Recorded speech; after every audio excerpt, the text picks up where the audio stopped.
Hi, and thanks for tuning in to this week's episode of Ask Emily. Our first question comes from Luann, who said, I was wondering if you had any tips on how to meet men.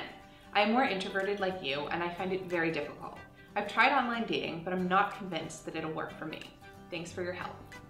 So being an introvert, I understand that most likely on a Friday night, you're gonna be happiest at home, maybe with some girlfriends, wine, pizza, but I think the most important thing is really pushing yourself to get out there. A couple of years ago, one of my friends decided that the year was going to be the year of yes, which meant that when she got an invitation to something, even if it didn't sound amazing, she was going to say yes to it. So if there was a birthday party of a coworker, if her friend had a barbecue, she was going to say yes. And I think the most important thing with that is that it just brings up more opportunities for you to meet people and hopefully meet a guy. And I know it's a little scary if you're an introvert, but somehow coming up with that idea that you're just going to be saying yes to things hopefully will shift your perspective a bit.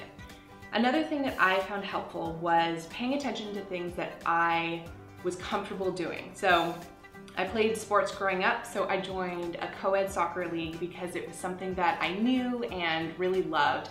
And I met a lot of guys that way, and it was a really fun social thing to do after a game. You'd go to the bar, hang out, meet people on different teams. So pay attention to things that you love, and hopefully you can meet a great guy that way. Sarah asked, I'm going to be doing some on-camera and voice-recorded work soon that I'm a bit nervous about. As an educator, I've worked to zap the uhs and ums from my speech, but they come right back with a camera in my face. I'm also an animated hand talker. Do you have any advice for appearing natural and calm on camera? So as a natural hand talker as well, I find that most times when I watch old Ask Emily's or videos of myself, I'm pretty much doing jazz hands the whole entire time. What I would recommend is doing nothing about it. If you talk with your hands naturally, it's just going to look normal for you to do that instead of kind of sitting there with your hands balled up at your side, trying not to make them move. The other thing I would say is that it's obvious that you're on the right path. If you've already been able to adjust your speech patterns in front of other people while being an educator, it will eventually happen in front of the camera. Having a camera in front of your face is really awkward and uncomfortable, so it just takes time. And as painful as it is, the best thing is to record yourself and watch it again. You'll start to see little patterns, things that happen, and once you start getting nervous and you're going to start looking towards those filler words, instead of saying or you'll just find a natural pause. And I've mentioned this in the past, but Toastmasters was really, really helpful for me. It's a great program to help you with speech and become less nervous speaking in public. I hope this helps. Cassie asked, what did you do for your 30th birthday?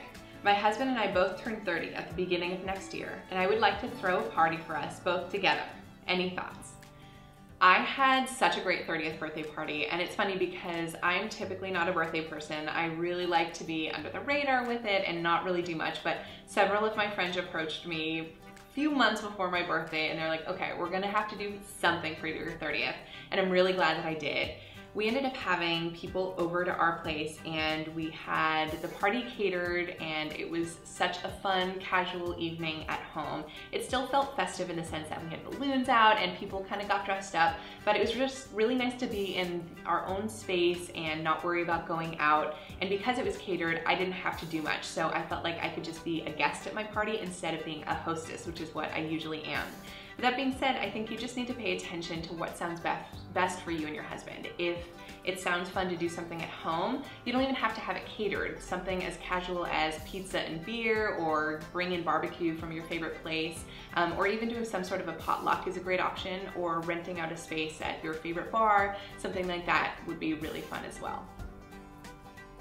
Thanks for tuning in to this week's episode of Ask Emily, and please continue sending in your questions to me via the comment section on my blog or through social media with the hashtag AskEmily.